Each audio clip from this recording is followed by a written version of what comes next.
Isang magandang araw sa inyo mga chong. May injury updates tayo tungkol kina Kevin Durant, Zion Williamson at Ja Morant. Pero bago yan, baka naman po pwedeng pakipindot ng subscribe button. Salamat po. At yun na nga, bad news para sa mga fans ng Phoenix Suns.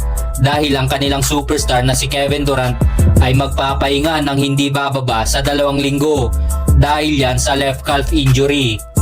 Ayon sa mga sources, muling susuriin ang kalagayan ni Durant pagkatapos ng 2 linggo. Ang injury ay nakuha niya sa panalo nila laban sa Dallas Mavericks noong Sabado lamang, kung saan nagtala siya ng 26 points, 5 rebounds at 4 assists.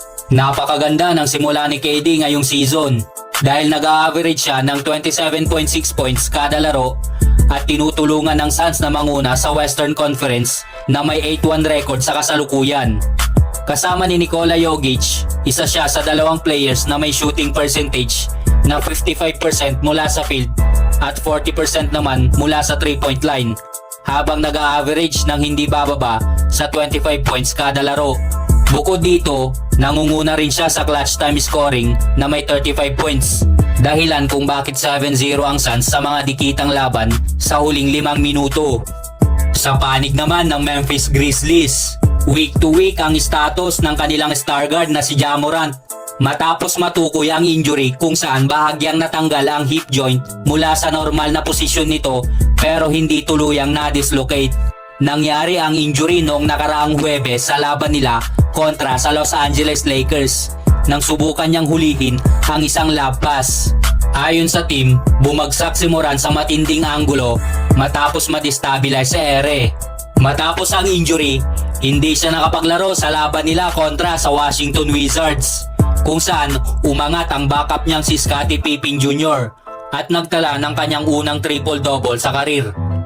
Ngayong season, si Morant ay nag-a-average ng 20.6 points at 9.1 assists matapos malimit sa 9 na laro noong nakaraang season dahil sa injuries at suspension. Tila sinusubok ulit ng injuries ang Grizzlies na may 6-4 record sa kasalukuyan. At ito pa, isa pang malaking dagok para sa Pelicans dahil ang kanilang star forward na si Zion Williamson ay out indefinitely dahil sa left hamstring strain. Ayon sa team, nakumpirma ang injury matapos ang pagsusuri na ginawa nitong Sabado ng umaga. Ayon sa mga sources, inaasahang mawawala si Zion ng ilang linggo. Natamo ni Zion ang injury noong Huwebes laban sa Cleveland Cavaliers, kung saan pansamantala siyang umalis ng laro pero bumalik pa rin upang magtala ng 23 points sa second half.